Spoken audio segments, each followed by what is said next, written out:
Good morning students. चलिए, पिछले lecture में मैंने आपको बतलाया था ऑस्टवाल्ड विधि द्वारा नाइट्रिक एसिड का उत्पादन means manufacturing of nitric acid by Ostwald process, जो कि बहुत ही वेरी इंपॉर्टेंट था, जिस पर हम ऑलरेडी डिस्कस कर चुके हैं और आपको फ्लो चार्ट डायग्राम बतला दिया, प्रोसेस के बारे में कंप्लीट डिस्क्रिप्शन आपको बता दिया हूँ, लिखा दिया। क्लियर? चलिए, आज जो हम आगे बढ़ रहे हैं वो है physical properties of nitric acid, nitric acid का भौतिक गुण। ठीक है, नाइट्रिक एसिड का भौतिक गुण की तरफ हम बढ़ते हैं कि कौन कौन सा भौतिक गुण है हमारा नाइट्रिक एसिड का। क्लियर? चलिए आगे बढ़ते हैं। Physical properties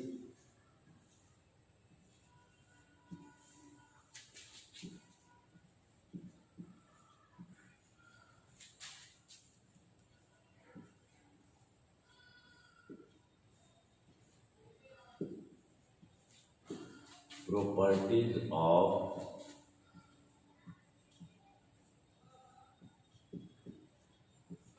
nitric acid. और नाइट्रिक एसिड का सूत्र क्या? HNO3।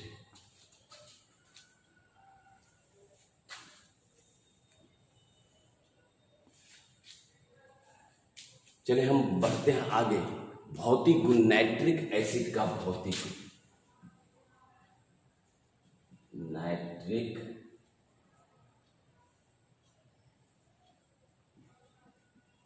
अम्ल का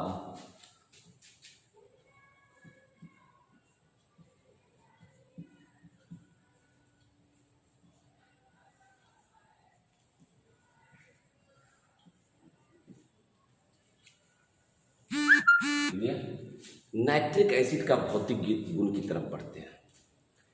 सबसे पहला है क्या? नाइट्रिक एसिड का भौतिक गुण की तरफ हम बढ़ते हैं। इसका सबसे पहला है कि यह आपका कलरलेस लिक्विड है। कलरलेस लिक्विड का मतलब हुआ कि रंगहीन द्रव है। तो पहला प्रॉपर्टीज हुआ कलरलेस लिक्विड। पॉइंट वाइज करके लिखते जाइएगा। कलरलेस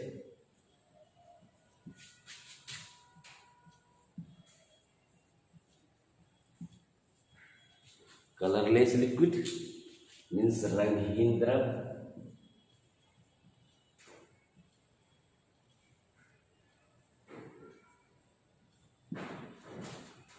दूसरा है आपका पंजेंट स्मेल। पंजेंट स्मेल का मतलब हुआ तीक्ष्ण का। तो कहने का मतलब दूसरा प्रॉपर्टीज है पंजेंट स्मेल।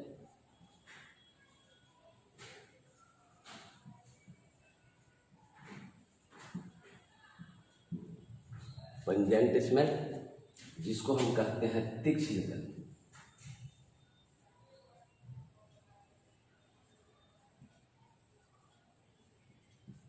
क्लियर? तीसरा है आपका सॉल्युबल इन वाटर, जल में घुलनशील होता है। तो तीसरा प्रॉपर्टी है आपका सॉल्युबल इन वाटर।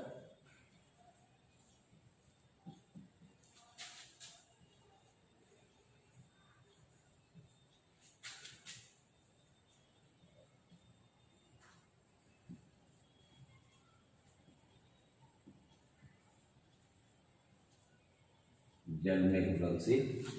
और चौथा है कि यह त्वचा पर बहुत बुरा प्रभाव पड़ता है। यानी त्वचा पर अगर गिर जाए तो आपको त्वचा पर फफोले जो है वो उत्पन्न कर देता है, यानी बैड इफेक्ट ऑन स्किन। तो चौथा प्रॉपर्टी है आपका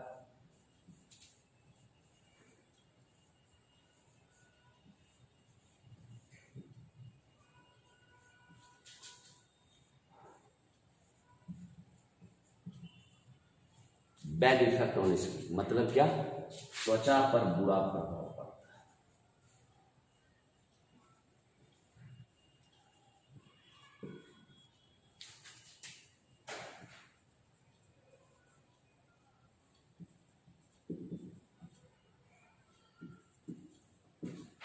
तो ये था आपका physical properties of nitric acid, nitric acid का आपका भौतिक गुण। क्लियर? तो इसको आप उतार लें, थोड़ा सा अपने कॉपी में उतार लीजिए इसको थोड़ा सा।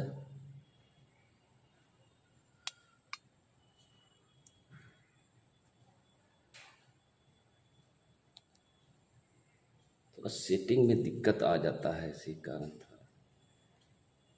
चलिए लिख लें आप। चलिए प्रॉपर्टीज लिख लीजिए इसको, फिजिकल प्रॉपर्टीज।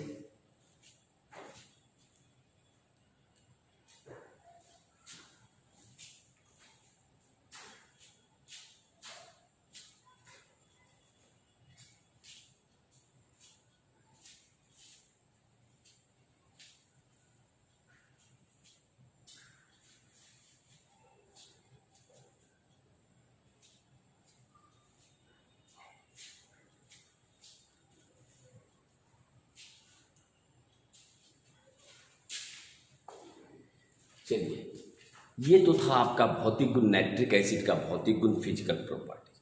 अब हम बढ़ते हैं जरा केमिकल प्रॉपर्टीज की तरफ, रासायनिक गुण की तरफ। तो हेडिंग डालिए, केमिकल प्रॉपर्टीज ऑफ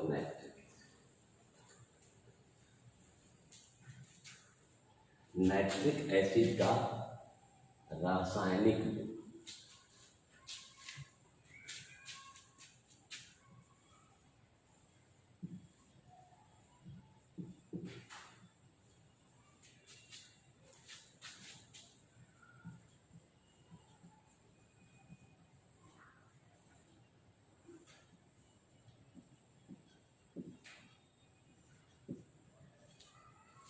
चलिए हेडिंग डालिए। अब हम बढ़ते हैं जरा केमिकल प्रॉपर्टीज की तरफ, रासायनिक गुण की। प्राय रासायनिक गुण पूछता है, और इसमें गौर कीजिएगा, इस टाइप का इसमें जो आपका क्वेश्चन पूछा जाएगा कि व्हाट हैपेंस ज़्यादा पूछा जाएगा, क्या होता है जब जिंक की अभिक्रिया नाइट्रिक एसिड के साथ कराते हैं। तो इस तरह का क्वेश्चन इससे ज़्यादा पूछे जाएंगे। चलिए chemical properties of nitric acid, nitric acid का रासायनिक गुण।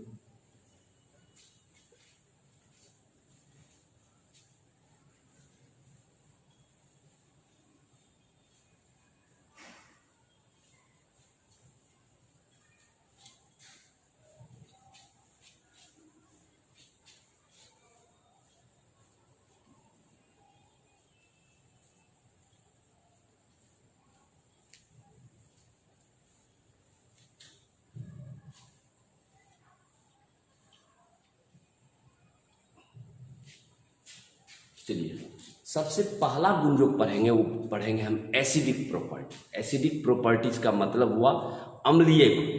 और वैसे भी आपको पता है आर्हेनियस कॉन्सेप्ट के अनुसार जो भी आपका H+ आयन देता है, जलीय घोल में जो भी आपका H+ आयन देगा वो अम्ल है, और जो OH- देगा वो क्षार है। ये तो आप जान ही रहे हैं। तो चलिए चलते हैं पहला प्रॉपर्टीज की तरफ, वो है आपका एसिडिक प्रॉपर्टी।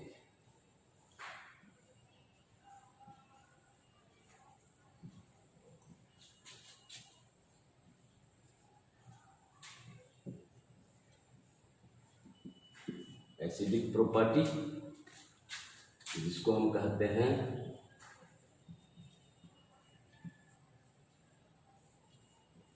अम्लीय गुण।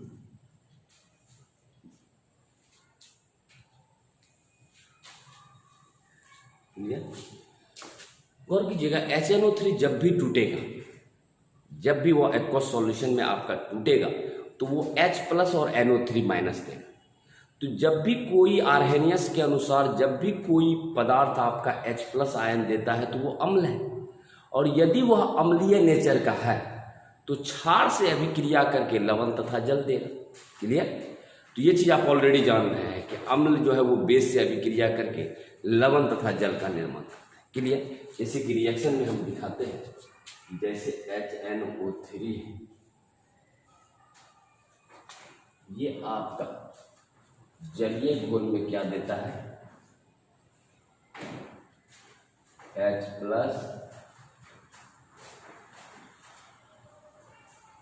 NO3-। क्लियर? तो गौर कीजिएगा जो भी H+ आयन देगा वो अम्ल है, और अगर इसकी प्रकृति अम्लीय है तो यह क्षार से अभिक्रिया करके लवण तथा जल का निर्माण करता है। क्लियर? तो लवण, तो यहां हम दिखाते हैं कि HNO3 है, इसकी अभिक्रिया हम कर रहे हैं NaOH। सोडियम हाइड्रोक्साइड, ये आपको बना देगा NaNO3 प्लस जल। क्लियर। इसी प्रकार से ये HNO3 अगर मान लीजिए KOH के साथ अभिक्रिया किया पोटेशियम हाइड्रोक्साइड के साथ, ठीक है, ये बना देगा आपका क्या, KNO3 प्लस क्या चीज, H2।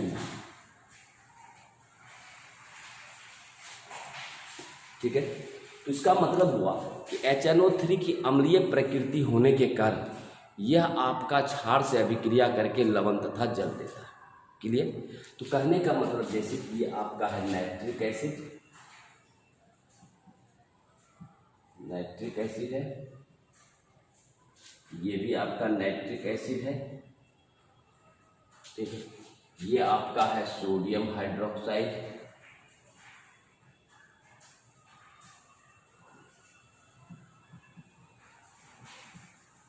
ठीक है, ये है आपका सोडियम नाइट्रेट,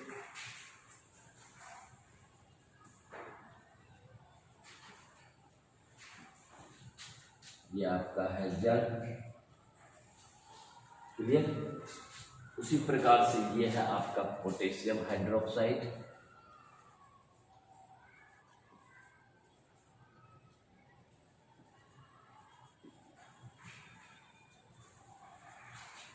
ये है आपका पोटेशियम नाइट्रेट,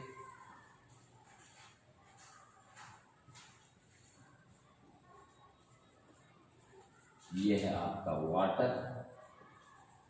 तो आपको इस रिएक्शन में हम क्या बताना चाह रहे हैं कि चूंकि HNO3 की प्रकृति अम्लीय है, चूंकि यह जलीय घुल में H+ आयन प्रदान करता है, अम्लीय प्रकृति होने के कारण यह क्षार से अभिक्रिया करके लवण तथा जल का निर्माण करता है। यह आपका है, ये है आपका, गौर कीजिएगा, ये है एसिड, ये है आपका बेस, ये है आपका साल्ट और ये वाटर। तो कहने का मतलब HNO3 की अम्लीय प्रकृति होने के कारण यह क्षार से अभिक्रिया करके लवण तथा जल का निर्माण। क्लियर। तो जरा इसको भाषा में आप लिख लें।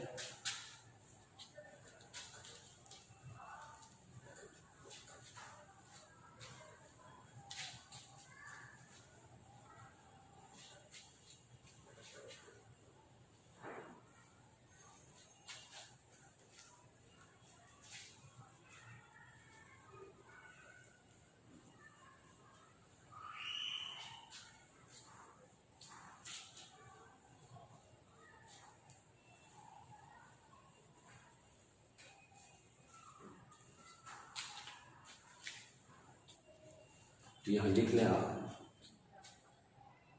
Due to acidic nature of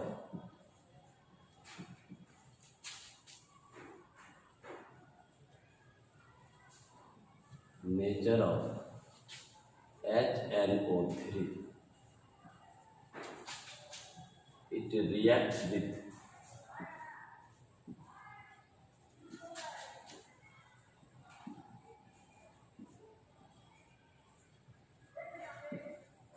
base to form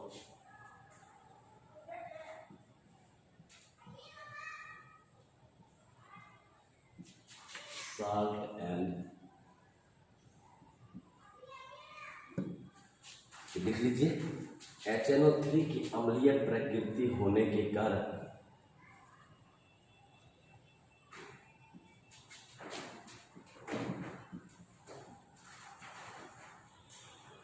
HNO3 की अम्लीय प्रकृति होने के कारण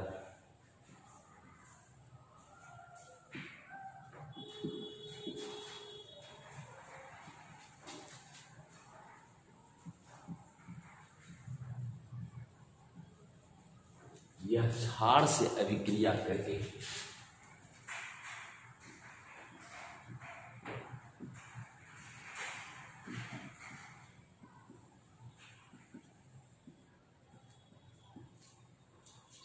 से अभिक्रिया करके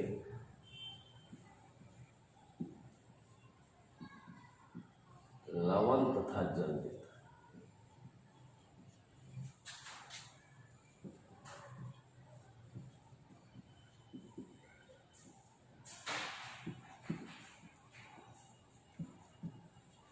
क्लियर? तो हम आपको यही चीज बतलाए कि चूंकि HNO3 की प्रकृति अम्लीय है और अम्लीय प्रकृति होने के कारण यह क्षार से अभिक्रिया करके लवण तथा जल का निर्माण करता। क्लियर? तो चलिए रिएक्शन आप उतार लें कॉपी में।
चलिए लिख लिया आपने। चलिए आगे बढ़ते हैं हम ऑक्सीडाइजिंग प्रॉपर्टीज की तरफ। ऑक्सीडाइजिंग प्रॉपर्टीज का मतलब हुआ ऑक्सीकारक गुण। तो इसके कौन कौन से ऑक्सीकारक गुण हैं?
चलिए दूसरा प्रॉपर्टीज की तरफ हम बढ़ते हैं। ये तो था पहला एसिडिक प्रॉपर्टी। दूसरा प्रॉपर्टीज की तरफ बढ़ते हैं हम ऑक्सीडाइजिंग प्रॉपर्टी, ऑक्सीकारक। चलिए दूसरा प्रॉपर्टी है ऑक्सीडाइजिंग प्रॉपर्टी।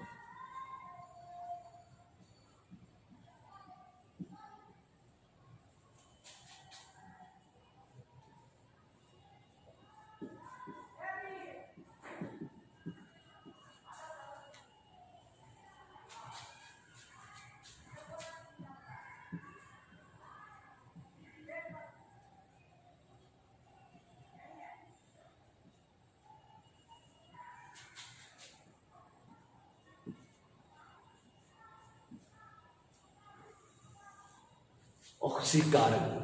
ऑक्सीकारक गुण का मतलब हुआ ऑक्सीडेशन बढ़ा देने वाला। तो कहने का मतलब HNO3 में ऑक्सीकारक गुण होता है। कैसे, मैं आपको बतलाता हूं कि यह क्या करता है कि ऑक्सीडेशन नंबर को बढ़ा देता है। अब रही बात, यहां हम रिएक्शन द्वारा आपको समझाते हैं। यह है आपका सल्फर डाइऑक्साइड, इसको हमने किया HNO3 के साथ अभिक्रिया। यह क्या किया, सल्फर डाइऑक्साइड को H2SO4 में छोड़ दिया और NO। आप देखिए समीकरण को आप संतुलित कर सकते हैं। यहाँ आपका 2 दे दीजिए यहाँ आपका 2 दे दीजिए, तो 3 दूनी 6 दो 8, 4 4 8, समीकरण संतुलित है। यहाँ क्या कर रहा है HNO3, सल्फर डाइऑक्साइड का ऑक्सीडेशन नंबर को बढ़ा रहा है। तो जो भी आपका बढ़ा दे ऑक्सीडेशन नंबर, इसका मतलब उसमें ऑक्सीडेशन गुण ऑक्सीडाइजिंग प्रॉपर्टीज है, और जो ऑक्सीडेशन नंबर को घटा दे इसका मतलब रिड्यूसिंग प्रॉपर्टीज है, अवकारक गुण। ये है आपका। अब हम ऑक्सीडेशन नंबर निकाल कर आपको दिखाते हैं।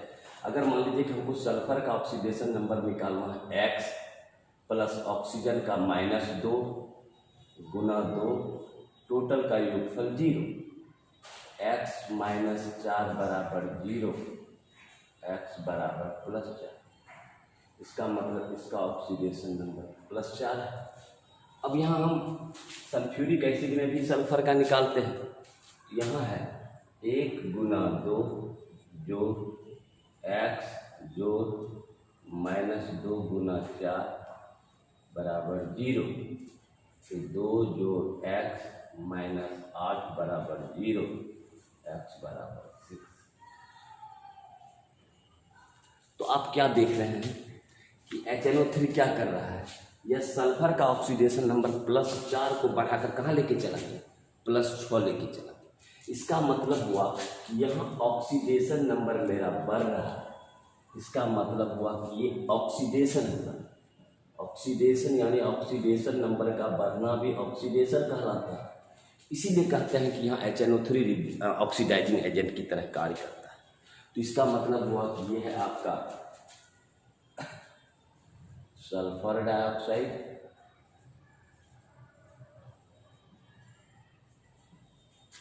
ये है आपका नाइट्रिक एसिड,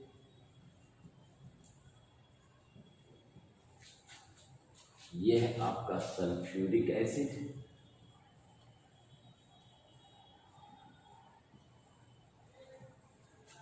और ये है आपका nitrogen dioxide.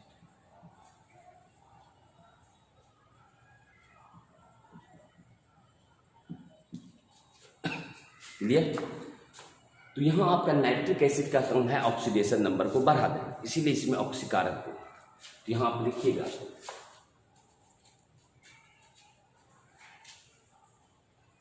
HNO3 oxidised, HNO3 oxidised sulphur dioxide to sulphuric acid. मतलब HNO3 सल्फर डाइऑक्साइड को ऑक्सीकृत करके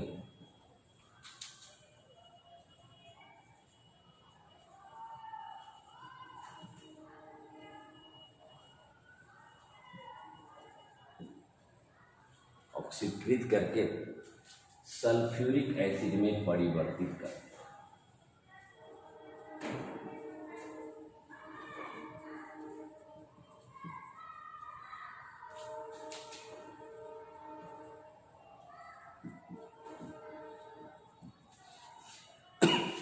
क्लियर?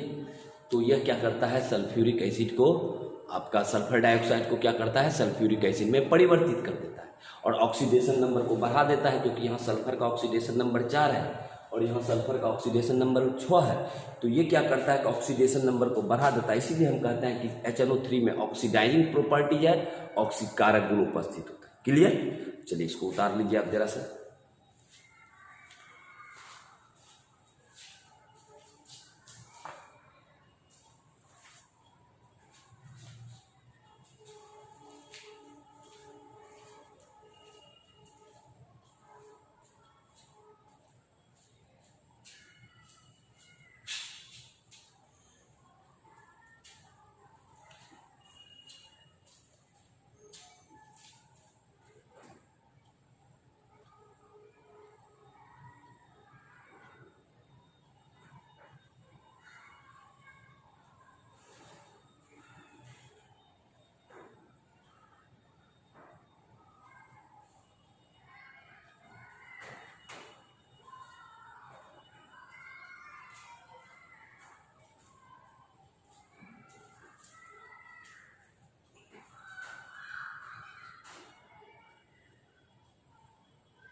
चलिए लिख लिया आपने।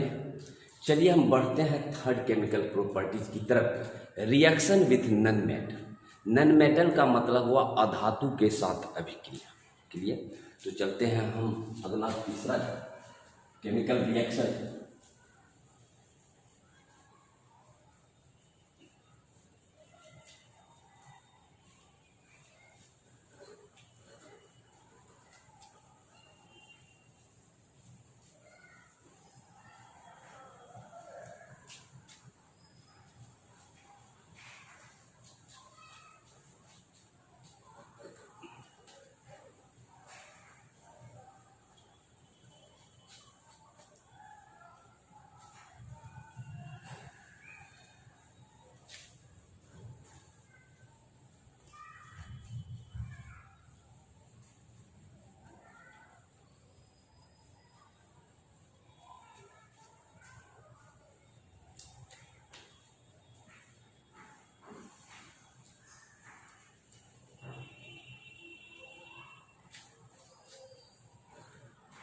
चलिए अब हम चलते हैं तीसरा केमिकल रिएक्शन की तरफ, जो हम नन मेटल के साथ अभिक्रिया करेंगे HNO3 का। चलिए तीसरा केमिकल रिएक्शन है रिएक्शन विथ नन मेटल।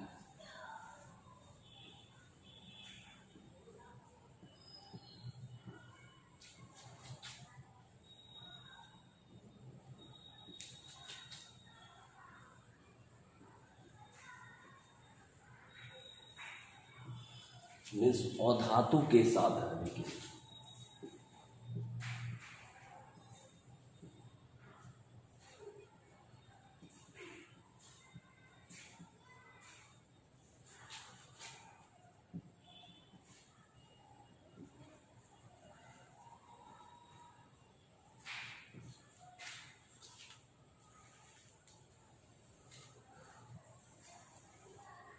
अब हम नाइट्रिक एसिड की अभिक्रिया नन मेटल्स के साथ करेंगे। नन मेटल्स में जैसे क्या, कार्बन, फॉस्फोरस।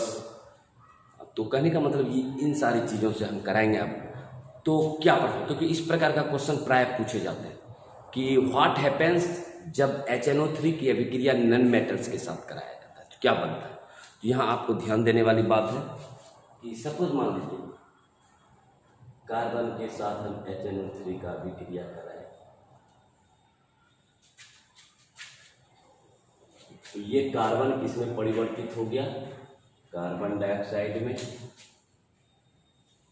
जल में, नाइट्रोजन डाइऑक्साइड में। फिर हम किए फॉस्फोरस से अभिक्रिया,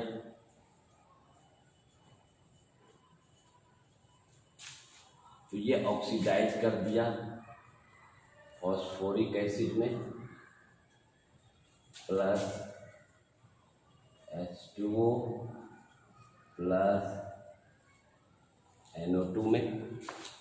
फिर हम इसका अभिक्रिया कराए सल्फर के साथ। अभी हम संतुलित नहीं कर रहे हैं समीकरण, अभी हम आपको दिखला रहे हैं। ये बन गया आपका H2SO4 प्लस H2O प्लस,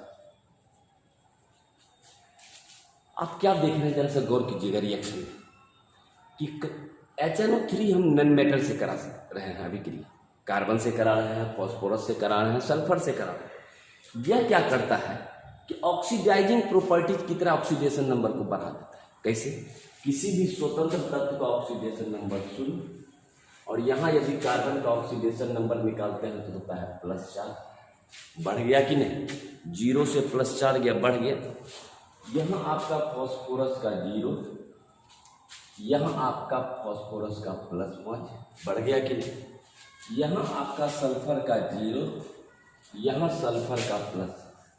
तो आपको क्या लग रहा है कि HNO3 क्या कर रहा है, ऑक्सीडाइज करके, यानी कि आपका HNO3 नन मेटल्स जैसे कार्बन, फॉस्फोरस, सल्फर को ऑक्सीकृत करके क्रमशः कार्बन डाइऑक्साइड, फॉस्फोरिक एसिड तथा सल्फ्यूरिक एसिड में परिवर्तित कर देता है। क्लियर? तो कहने का मतलब ये आप जान ही रहे हैं, C मतलब कार्बन, ये तो आप जान रहे हैं नाइट्रिक एसिड, ये तो नाइट्रिक एसिड है।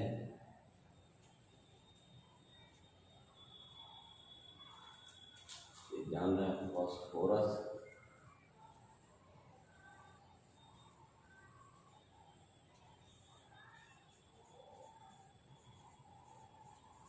सल्फर, ये CO2 है आपका कार्बन डाइऑक्साइड, ये है फॉस्फोरिक एसिड,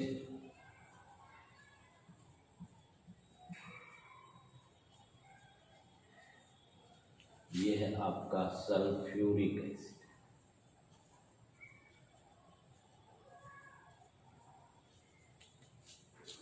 ये है आपका जल,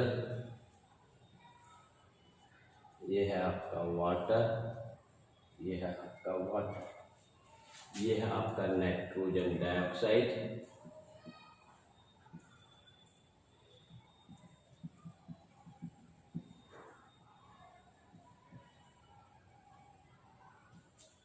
तो कहने का मतलब इस प्रकार से। और समीकरण को आप संतुलित कर लीजिए जरा सा, यहाँ 4 दे दीजिए, यहाँ आप 10 दे दीजिए, और यहाँ सल्फर में आप दे दीजिए 6। तो यहाँ समीकरण आपका संतुलित हो जाएगा। तो नाइट्रोजन 4 है, 4, यहाँ 10 नाइट्रोजन है, H3 10 हाइड्रोजन है, 3 2 5 नाइट्रोजन 10 है,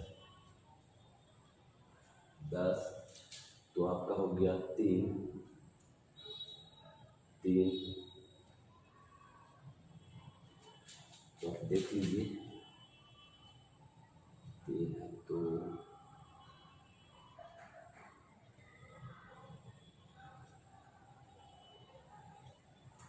चलिए ये 6 है, 6 है, तो 2 दूनी 4, 2 6, ठीक है। और यहाँ 10HNO3 है ना, 10HNO3 है, तो 2H3PO4, 2H3PO4, ठीक है। यहाँ 2P दे दीजिए, तो अब आपका हो गया 10, 6, 6 4 10। इस तरह से आपका समीकरण संतुलित हो गया, इस तरह से आपका समीकरण टोटल संतुलित हो गया। तो जरा सा इसका भाषा में आप लिख लें, तो आप इसको लिख लें जरा सा भाषा में।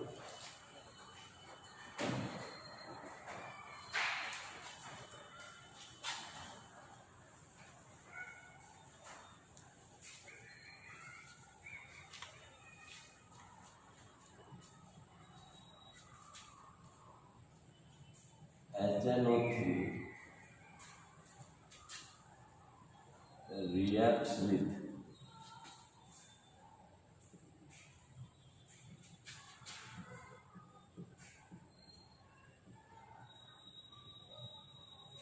non-metals like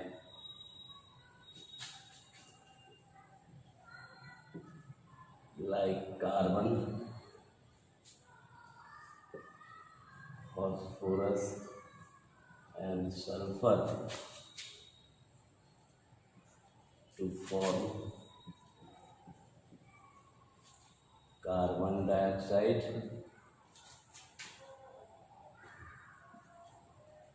phosphoric acid and sulfuric acid। HNO3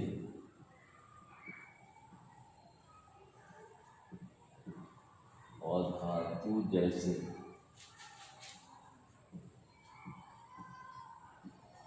carbon, phosphorus तथा सल्फर के साथ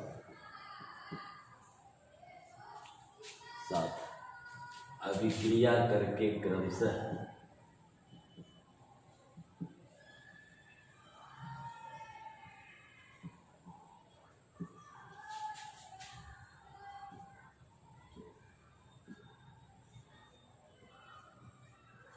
कार्बन डाइऑक्साइड, फॉस्फोरिक एसिड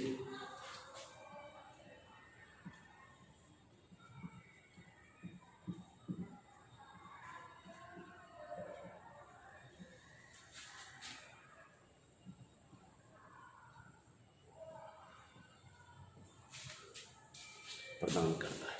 ठीक है, तो रिएक्शन लिख लीजिएगा जरा सा, तो रिएक्शन को उतारना है आप जरा सा अपने कॉपी में।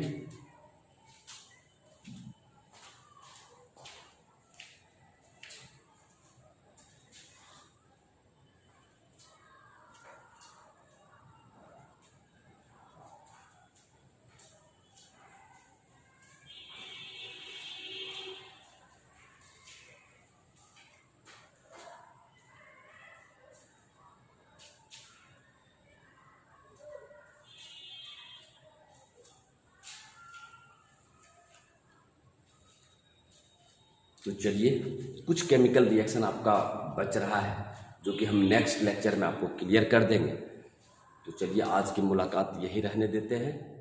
Thank you.